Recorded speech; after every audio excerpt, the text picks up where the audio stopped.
그날에 기드온을 여호바알이라 불렀으니 이는 그가 바알의 제단을 파괴하였으므로 바알이 그와 더불어 다툴 것이라 함이었더라. 그때에 미디안과 아말렉과 동방 사람들이 다 함께 모여 요단강을 건너와서 이스라엘 골짜기에 진을 친지라. 아멘. 사랑하는 성도 여러분, 우리가 신앙생활하면서 뭔가 열심히 신앙생활하고 또 기도도 열심히 하면 문제도 해결되고 기도도 응답받고 뭔가 호전되는 부분이 있어야 되는데, 반대로 상황이 더 어려워지고 힘들어지는 경우들도 있습니다. 내가 기도를 제대로 못하는 건가? 기도에 효과가 없나? 하나님이 내 기도는 안 들어주시나? 여러 가지 고민을 하게 됩니다. 그 고민하는 가운데 우리의 삶을 돌아보고 또한 우리의 신앙을 점검해야 되지만, 우리의 현실 앞에 나타난 결과만 보고 우리가 우리의 기도에 대해서, 하나님에 대해서 쉽게 판단할 수는 없는 겁니다. 주변 사람들은 혹 우리에 대해서, 내가 기도 응답이 안 되고 어려운 상황에 처해져 있는 부분에 대해서 궁금해하고, 때로는 저분이 뭘 잘못했나라고 욥기에 나와 있는 것처럼 그 고난의 과정과 그 신비를 다 알지 못함에도 쉽게 판단할지 모르지만, 우리의 신앙은 흔들려서는 안 됩니다. 오늘 본문에 나오는 기드온도 마찬가지였을 거예요. 우리가 잘 아는 것처럼 겁쟁이 아닙니까? 겁쟁인데 누가 큰 용사라고 했습니까? 내가 큰 용사라고 기드온이 얘기하지 않았어요. 하나님이 큰 용사라고 했어요. 큰 용사라고 한 이유가 뭐라고 그랬죠? 그가 큰 용사가 된 이유, 그가 능력이 있어서, 힘이 있어서, 아니면 그가 가진 재력이 있어서 큰 용사라고 했습니까? 이유는 한 가지. 우리 권사님이 대답하신 것처럼 하나님이 함께 하셔서 큰 용사라고 부른 겁니다. 왜? 그 하나님이 크신 분이니까. 그 하나님이 위대하신 분이니까. 하나님이 크시기 때문에 하나님과 함께하는 자는 큰 용사가 되는 겁니다. 근데 그의 삶은 여전히 큰 용사와 같은 삶이 아니에요. 마치 우리에게 오늘 새벽 말씀처럼 여호수아에게 다 주었다, 땅 다 주었다, 승리자의 삶을 살라고 선포하셨지만, 예수님께서 이 땅에 오셔서 십자가를 지시고 승리하시고 우리에게 승리를 경험하며 살라고 말씀하셨지만, 실제로 그 승리를 다 경험하기에는, 또 그 승리를 부르면서, 승전가를 부르면서 살아가기에는 우리의 현실은 너무나도 초라하고, 우리의 현실은 승리자는커녕 패배자의 모습으로 살아갈 때도 있습니다. 오늘 기드온도 마찬가지입니다. 큰 용사라고 부름을 받았지만 아무리 돌아보다 자신은 큰 용사가 아니에요. 지난 시간에 여호와의 사자를 만나고 그 앞에 제사를 지내고 제단을 쌓고 제사를 지냈던, 내가 여호와의 사자를 보았으니 죽게 되었다라고 생각되었지만, 오히려 내가 너와 함께함을 말씀하시면서 계속해서 큰 용사로 세워가고 계십니다. 그런데 제단을 쌓고 제사를 지냈으면 뭔가 일이 해결돼야 되는데, 하나님께서 미션을 주세요. 그날 밤에 여호와께서, 25절입니다. 그날 밤에 여호와께서 기드온에게 이르시되 내 아버지에게 있는 수소 곧 7년 된 둘째 수소를 끌어오고 내 아버지에게 있는 바알의 제단을 헐며 그 곁에 아세라 상을 찍고, 26절, 또 이 산성 꼭대기에 내 하나님 여호와를 위하여 규례대로 한 제단을 쌓고 그 둘째 수소를 잡아 내가 찍은 아세라 나무로 번제를 드릴지니라 하시니라. 네 아버지에게 있는 바알의 제단을 헐어버려라. 그 제단이 자기 집에 있는 거예요. 자기 아버지가 제사를 지내는 겁니다. 마치 그 바알을 섬기는 제사장과 같이 리더로 서 있는 분이 아빠예요. 그 아버지 집에 있는 제단을 헐라? 아세라상을 찍어라? 쉬운 일이 아니죠. 아버지를 거역하는 일이 되고, 이거는 제단을 허는 게 아니라 자기 집안을 허는 거예요. 찍어야 될 그 아세라상, 그 아세라상을 찍는 게 아니라 자기 아버지의 발등을 찢는 그러한 행동인 겁니다. 감히 할 수 있겠습니까? 겁쟁이 기드온이. 아니, 아버지한테 맞아 죽으려고, 집에서 쫓겨나려고? 말도 안 되는 거예요. 상상도 할 수 없는 일입니다. 아니, 제단을 쌓고 제사를 지냈으면 뭔가 순탄하게 바뀌고, 내가 하지 않아도 하나님이 알아서 해줘야, 야, 앞으로도 제단을 쌓고 제사를 지내고 하나님을 잘 섬겨야겠구나 생각되는데, 오히려 하나님을 따르는 그 일 가운데 나에게 감당할 수 없는 일을 오히려 사명으로 주시고 더 우리에게 요구하실 때, 사랑하는 성도 여러분, 어떻습니까? 내가 교회 다니기 전엔 교회 나오는 것 자체가 엄청난 결단이었고, 신앙생활 한다는 것, 내가 그 결단을 한다는 것 자체가 어마어마한 일인데, 그 이후에 하나님이 만나주시고 베풀어 주신 은혜도 있지만, 오히려 신앙생활 함을 통해서 우리가 불편해지고 어려워지고 오히려 환난을 겪는 일도 있지 않았습니까? 내가 이 길을 계속 가야 되나 말아야 되나, 내가 신앙생활을 계속 해야 되나 말아야 되나, 교회는 계속 나가야 되나 말아야 되나, 아마 불안하고 두렵고 고민되는 일들이 종종 있었을 겁니다. 신앙생활 해오며 그 신앙생활 했던 연수만큼 얼마나 신앙에 대한 고민과 갈등이 있었습니까? 오늘 기드온이 그런 거예요. 야, 내가 이 제단을 헐어야 되나? 헐 수 있을까? 헐면 아버지를 어떻게 보며 아버지가 나를 죽이려고 달려들 텐데, 이 아세라상을 찍으면 이 이스라엘 백성들이 섬기고 있는 이 바알의 제단과 아세라상을 찍었을 때 동네 사람들이 달려들 텐데, 죽이려고 달려들 텐데, 아버지, 이 집안이 망하고 집안에 어찌 보면 생업의 뿌리를 아예 뽑아버리는 그러한 상황이 되는 거예요. 아버지가 작은 공장을 이끌어가고 있는데 그 공장을 헐어버리라고, 불 지르고 도망가라는 것과 뭐가 달라요? 지금 이 일을, 바알에게 제사 지내고 아세라를 섬기는 이 일로 먹고 산다고 생각해 보십시오. 생업을 끊어버리는 거예요. 마치 공장에 불 지르는 것처럼 아버지의 생업을 아예 끝내버리는, 아버지 생업입니까? 자기가 먹고 살 일이 당장 자기의 집안이 무너지는 일입니다. 절대 할 수 없어요. 절대 할 수 없어요. 그런데 그 여호와의 사자를 만나고 하나님의 임재 가운데 도저히 그 하신 말씀을, 그 명령을 거역할 수 없는 그 두려움이 아버지에 대한 두려움보다 더 큰 거예요. 하나님을 만나니까 하나님에 대한 그 하나님이 주신 사명을 감당하려고 하는데, 여전히 27절에 보면 이에 기드온이 종 10사람을 데리고 혼자 하긴 겁나는 겁니다. 10사람과 같이 가는 거예요. 걸려도 자기가 도망갈 수 있는, 걸려도 공범이 있는 10사람을 데리고 여호와께서 그에게 말씀하신 대로 행하되 그의 아버지의 가문과 그 성읍 사람들을 두려워함으로. 보세요, 아버지와 그 집안 식구들 망하는 것, 그들이 나를 어떻게 생각할지, 어떻게 달려들지, 아니 그 성읍, 그 동네 사람들이 어떻게 반응할지를 생각하니까 생각할수록 잠이 안 오는 거죠. 야, 여호와의 사자의 하나님의 명령 앞에서 그 임재를 경험하고 두려운데, 이 아버지의 집안의 일도 또 동네 사람들의 얼굴도 두려운 겁니다. 두려워함으로 27절에 이 일을 감히 낮에 행하지 못하고 밤에 행하니라. 왜 밤에 행했겠어요? 낮에는 보는 사람들의 눈이 많잖아요. 지나가다가 야, 저 자식이 지금 바알의 제단을 허네, 당장 달려들고 뜯어 말릴 테니까, 아세라상을 찍기도 전에 끌려가서 몰매 맞을 게 뻔하니까 몰래 밤에 다 자고 있을 때 조용히 가서 살짝 찍는 거죠. 밤에 몰래 갔습니다.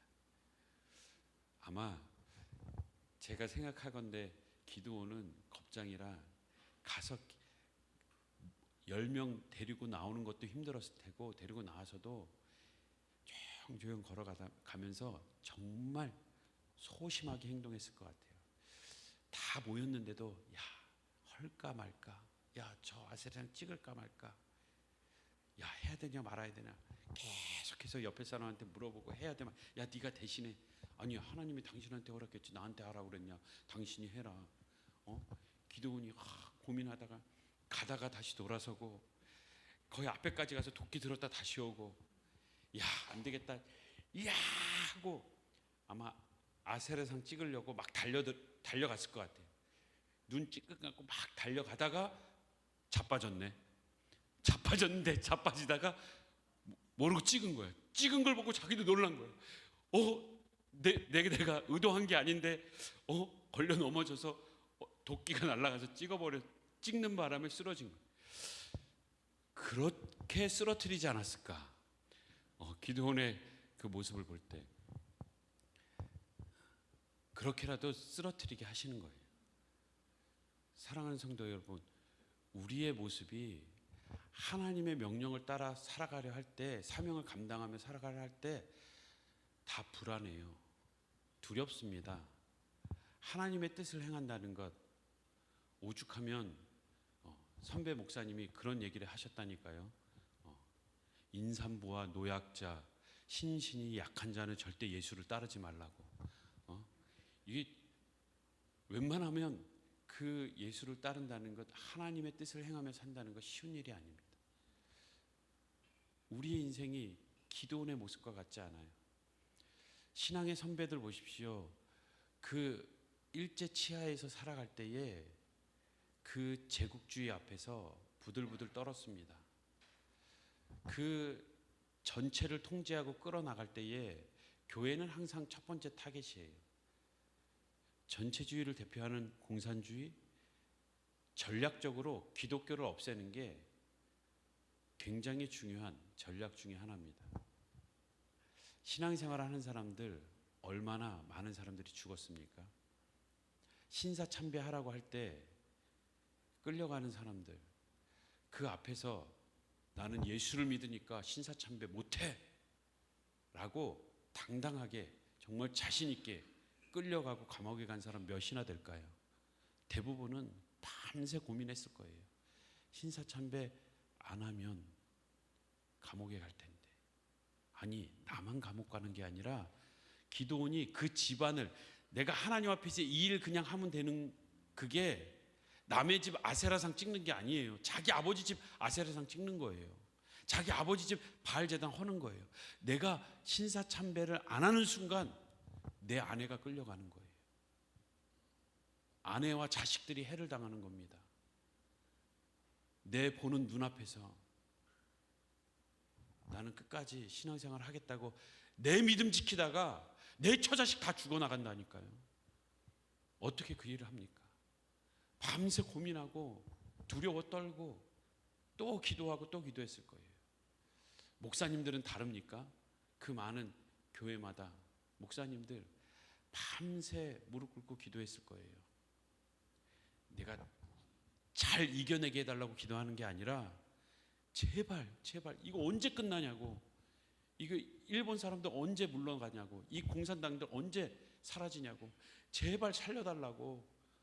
차라리 목사로 부르지 말지 왜 목사로 부르셔가지고 그냥 교회를 지키게. 지금 목사가 신사참배를 안 한다 하는 순간 그 성도들이 해를 당하는 걸 봐야 되는 거예요. 정말 피부치같이 사랑하고 아끼는 성도들이 해를 당하고 죽어나가는 모습을 자기 눈으로 어떻게 보냐고요.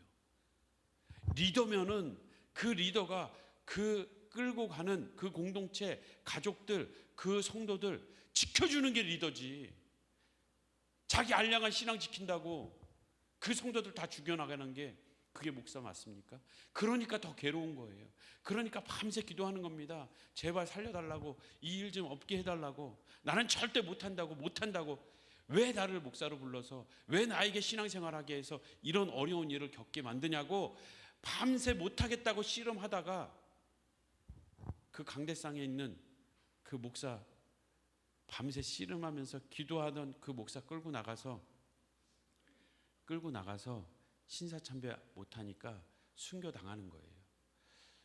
순교 아무나 하는 거 아닙니다.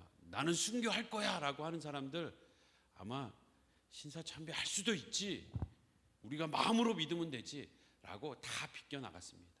앞에서 큰 소리 치던 사람들 쉽게 비껴나가는 사람도 많았습니다.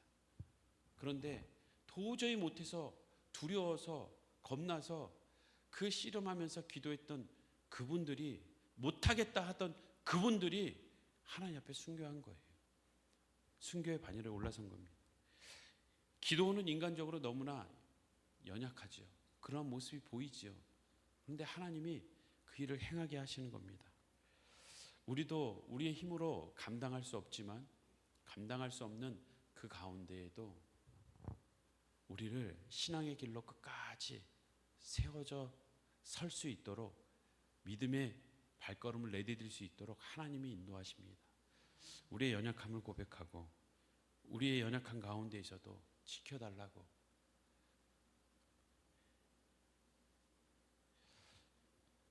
우리의 신앙의 선배들이 그렇게 매달려 기도하며 신앙을 지키고 신앙 안에서 그 교회를 세워나가고 신사참배를 오히려 하면서 더 잘 될 것 같았던, 그래서 나라의 보호를 받으면서 예배를 드리는 것이 오히려 잘한 것처럼 생각했던 그러한 교회들 오히려 무너지고 문을 닫고 복음이 변질되고, 오히려 순교자가 나왔던 그 교회들 여전히 그 안에서 예배를 드리고 대를 이어가며 신앙을 이어가는 모습. 우리는 이 땅의 삶이 전부가 아니기 때문에 그 순교의 자리에서도 믿음을 지키는 것이 우리에게 손해가 아니라는 것을 우리는 잘 알고 있습니다. 오늘 기드온이 그런 심정이었을 겁니다. 아세상을 찍고 나니까 겁났겠지요. 바알의 제단을 헐고 나니까 정신이 혼미해졌을 겁니다. 자취를 감췄어요. 도망갔습니다. 그리고 나니까 다음날 아침에 낮에 보니까 제단이 헐어져 있고 목상이 찍어져 있으니까 사람들이 나와서, 지금 요아스 그의 아버지에게 나와서 성읍 사람들이 지금 막 항의를 하고 있지 않습니까? 28절을 보면 그 성읍 사람들이 아침에 일찍 일어나 본즉 바알의 제단이 파괴되었으며 그 곁에 아세라가 찍혔고 새로 쌓은 제단 위에 둘째 수소를 드렸는지라. 서로 물어 이르되 이것이 누구의 소행인가 하고 그들이 캐어 물은 후에 이르되 요아스의 아들 기드온이 이를 행하였도다. 기드온 딱 걸렸다. 성읍 사람들이 요아스에게 이르되 내 아들을 끌어내라. 그는 당연히 죽을지니 이는 바알의 제단을 파괴하고 그 곁에 아세라를 찍었음이니라 하니 31절에 그의 아버지 요아스가 참 훌륭한 것 같습니다. 멋지게 대답합니다. 자기를 둘러선 모든 자에게 이르되 너희가 바알을 위하여 다투느냐? 바알의 제단을 헐었으니까 바알을 위해서 너희가 싸우려고 내 아들 잡아 죽이려고 하느냐? 너희가 바알을 구원하겠느냐? 바알이 신이면 신이 너희를 구원하지 너희가 바알을 구원하겠느냐? 라고 얘기하는 거예요. 그를 위하여 다투는 자는 아침까지 죽임을 당하리라. 그 바알에 대항했다면, 그가 진짜 신이라면 그 신이 가만히 있겠냐? 그 신을 대항한 그 자는 반드시 죽지. 너희가 안 싸워도, 너희가 잡아 죽이지 않아도, 너희가 내 아들 끌어내지 않아도 바알이 죽일 거다. 바알이 과연 신일진데 그의 제단을 파괴하였은즉 그가 자신을 위해 다툴 것이니라. 바알이 진짜 신이면 가만히 있지 않을 테니까 너희들은 가만히 있어라. 멋지게 대답을 하죠. 그때 32절입니다. 오늘 읽었던 본문이죠. 다시 한번 보겠습니다. 그날의 기드온이 여룻바알이라 불렀으니, 기드온을 여룻바알이라 불렀습니다. 이는 그가 바알의 제단을 파괴하였으므로 바알이 그와 더불어 다툴 것이라 함이었더라. 야, 아마 이 얘기를 기드온이 들었을 때 아빠 최고라고 했을 수도 있고, 그 기드온이 들었을 때에 야, 살았다. 야, 미션도 수행했고 목숨도 살았고 휴, 하고 있는데 그때 옆에 있던 종이 얘기하는 거예요. 33절을 보십시오. 그때에 미디안과 아말렉과 동방 사람들이 다 함께 모여 요단강을 건너와서 이스라엘 골짜기에 진을 친지라. 기도원 연합군이 쳐들어온대. 13만 5천 명이래. 아니 뭔가 미션을 수행했으면 이제는 하나님이 복을 주셔야지. 이제는 하나님이 탄탄대로의 뭔가를 보여줘야지. 아니 아세라를 목상을 찍었는데, 그런데 들려오는 소리는 13만 5천 명이 쳐들어온다는 거예요. 끝난 거죠. 뭐야? 아니 하나님이 우상 섬기는 것을 싫어하시니까 나를 통해서 찍으라고 해서 찍었는데, 바알의 제단을 헐라고 해서 헐었는데, 그 다음에 오히려 이제는 미디안만이 아니라 미디안과 그 다음에 아말렉과 동방 사람들 연합군이 아예 쳐들어. 아니 더 큰 어려움이 닥쳐온 거예요. 말이 됩니까?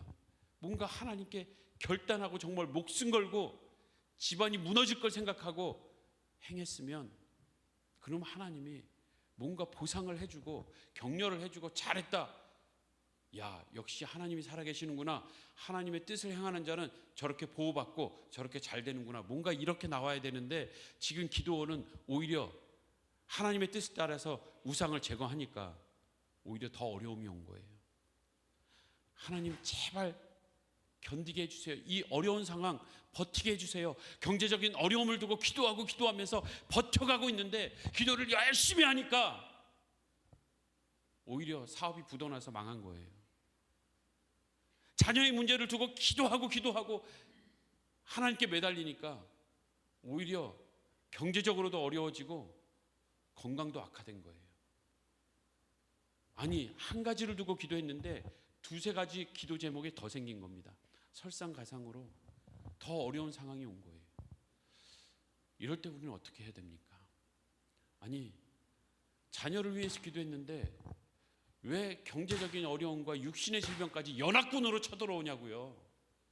뭔가 이 문제부터 해결해 줘야지. 해결도 안 되고 또 어려움이.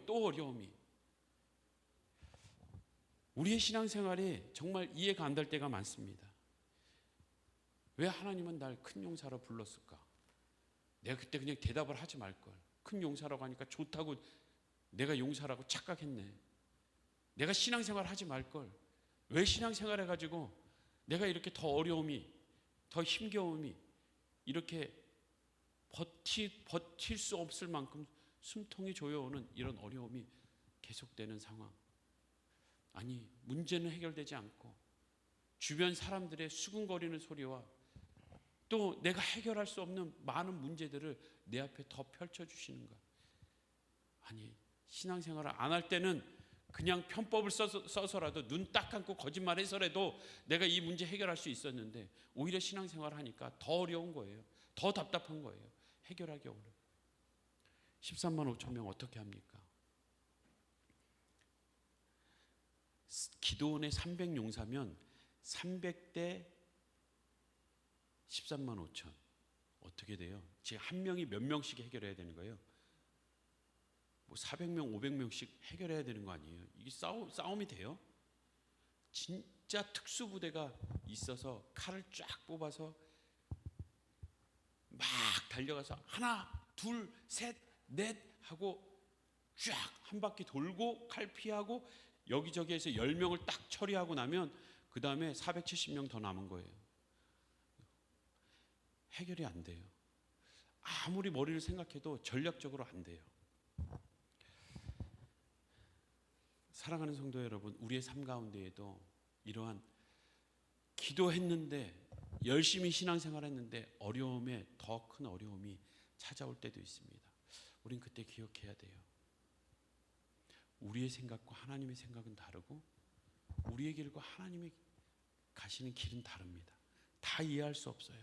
우리는 다 이해할 수 없고 마지막을 보지 않았기 때문에 우린 답답하고 숨통이 조여오지만, 하나님은 마지막까지 우리에게 승리를 약속하셨고 그 길을 함께 가자는 겁니다. 때로는 사망의 음침한 골짜기로 가는 것, 우리가 예수를 믿는다고 사망의 음침한 골짜기를 안 간다고 했습니까? 죽을 고비를 안 겪는다고 했습니까? 진짜 예수님 손 붙잡고 가는데 예수님이 마치 나를 지옥으로 끌고 가는 것 같아서 정말 예수님 손 뿌리치고 내 갈 길 내가 가고 싶을 때가 있다는 겁니다.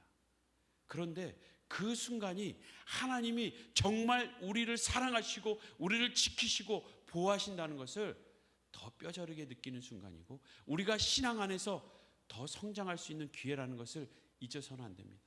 더 큰 복을 주기 위해서, 더 영적인 큰 복을 주기 위해서 우리에게 때로는 현실 앞에서는 응답은커녕 더 어려움이 다가오는 것 같지만, 하나님께서는 우리를 영적인 장수로 세워주기 위함이에요.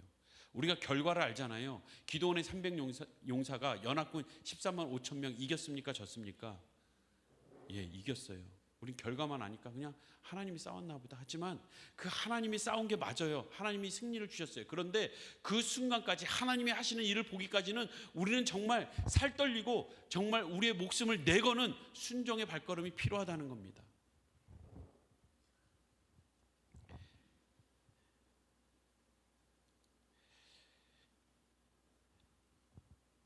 아니 300명이면 비슷한 숫자가 좀 와야지, 미디안만 오던지, 아니 왜 연합군이 오냐고요.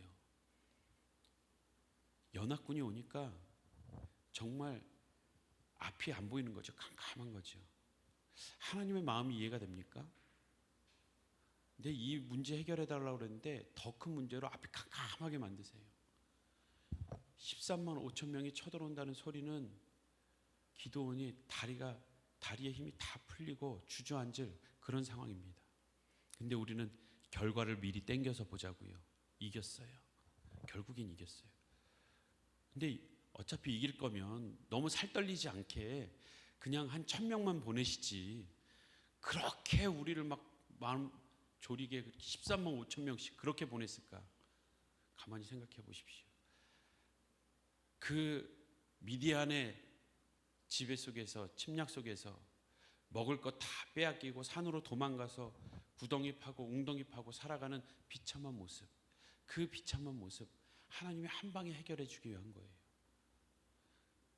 100명만 쳐들어왔다면 100명치의 식량과 무기들이 남아 있었을 거예요. 13만 5천 명이 왔을 때에는 그들이 서로 치고받고 죽이고 도망간 그 자리에 13만 5천 명이 먹을 식량이 남아있고, 그 13만 5천 명이 타고 온 낙타들이 있고 칼과 무기들이 있는 거예요. 하나님은 그대로 다 주기 위해서. 때로는 우리가 마지막까지 가보지 않았기 때문에 우리가 두려워할 수가 있어요. 그런데 하나님은 결국에는 우리에게 더 좋은 것을 주시기 위해서, 더 많은 것을 안겨주기 위해서, 우리가 하나님 앞에 마지막 섰을 때에 우리가 알 수 없는 더 영적인 풍요로움과 영적인 큰 유익을 주기 위해서 우리를 그 마지막 코너까지 몰아넣으실 때가 있다는 겁니다. 당시에 낙타 한 마리면요, 그 운송수단이잖아요. 그 집안이 먹고 살 수 있는 거예요. 예전에 송기춘 장로님이 수요 기도회 때 간증했던 걸 잠깐 들었습니다. 아무것도 없이 성남에 올라왔어요. 광주에서. 아무것도 없는 게 아니라 많았죠. 빚이 많았습니다. 빚 다 끌어안고 성남에 올라와서 맨몸으로 그냥 이리저리 뛰면서 돈을 버는데 택시 운전도 하고 뭐 여러 가지 하셨어요. 근데 그때 용달 하나만 있었으면 정말 집안을 살릴 만큼 열심히 뛰어서 뭔가 이룰 수 있었을 것 같아요. 이 낙타가 그 당시에 그런 용달처럼 그의 삶을 책임져 주고 가정을, 생계를 책임져 줄 만한 그러한 낙타였습니다. 근데 낙타가 한두 마리 왔겠습니까? 연합군이 올 때. 당시에 철제 무기들은 더 값지고 더 좋은 거였어요. 낙타 5마리에 칼자루 하나 살 만큼 이 철제 무기는 대단한 것이었습니다. 13만 5천 명이 그 모든 무기와 타고 온 짐승과 식량을 다 두고 도망갔다 생각해 보세요. 갑자기 이스라엘 백성들의 GNP가 올라간 거예요. 갑자기 먹을 것과 누릴 것이 엄청나게 생긴 거예요. 어마어마한 인원이 왔다고 했을 때는 그게 두려움의 상황이지만, 하나님 입장에서는 어마어마한 축복을 주시기 위한 상황이었다는 것을 우리는 기억해야 합니다. 사랑하는 우리 권사님, 집사님, 어떤 문제로 기도하고 계십니까? 기도하십시오. 그것이 내 눈에는 오히려 답답함으로, 좌절로 그 상황이 여전히 지속되는 것처럼 보일지 모르지만 하나님은 그 기도를 통해서 오히려 더 큰 은혜를, 더 큰 축복을 주시고자 준비하고 계십니다. 우리에게 주실 그 영적인 유익과 그 은혜는 우리가 다 헤아릴 수 없습니다. 그 하나님을 신뢰하며 마지막까지 주님을 의지하는 우리 모든 성도님들 되시길 주님의 이름으로 축복합니다. 오늘 설교의 제목처럼 고통의 깊이만큼 하나님은 은혜로 채우십니다. 상처가 있습니까? 아픔이 있습니까? 그 깊이만큼 움푹 패였다면 그 깊이가 깊으면 깊을수록 하나님이 은혜를 부어주실 때에는 그 깊이가 깊은 만큼 많이 채워지는 거예요. 그 아픔이, 고통이 살짝 패인 사람은, 상처가 살짝 패인 사람은 그만큼 은혜가 채워지지만 그 상처와 고통이 깊을수록 하나님의 은혜는 그 깊이만큼 채워지는 줄 믿습니다. 한번 저를 따라해 보겠습니다. 상처의 깊이만큼 은혜로 채우신다. 고통의 크기만큼 축복을 부으신다. 기억하시기 바랍니다. 기드온이 13만 5천 명이라는 살떨리는 그 군사의 인원을 들었을 때 살이 떨린 만큼, 그가 공포에 질린 만큼 하나님은 복을 부어주신 거예요. 왜 연합군을 보내주셨는지 나중에 안 겁니다. 아, 그렇구나. 하나님이 채워주시려고 그만큼 나를 떨리게 하셨구나. 나를 세워주시려고 그만큼 힘겹게 하셨구나. 우리는 주님 앞에 설 때에 하나님이 우리를 어떻게 인도하셨는지, 한치의 오차도 없이 우리를 은혜의 길로 이끌어 가셨음을 보게 될 줄 믿습니다. 이 시간 앞에서 불렀던 찬양 함께 찬양하고 주신 말씀 가지고 기도하겠습니다.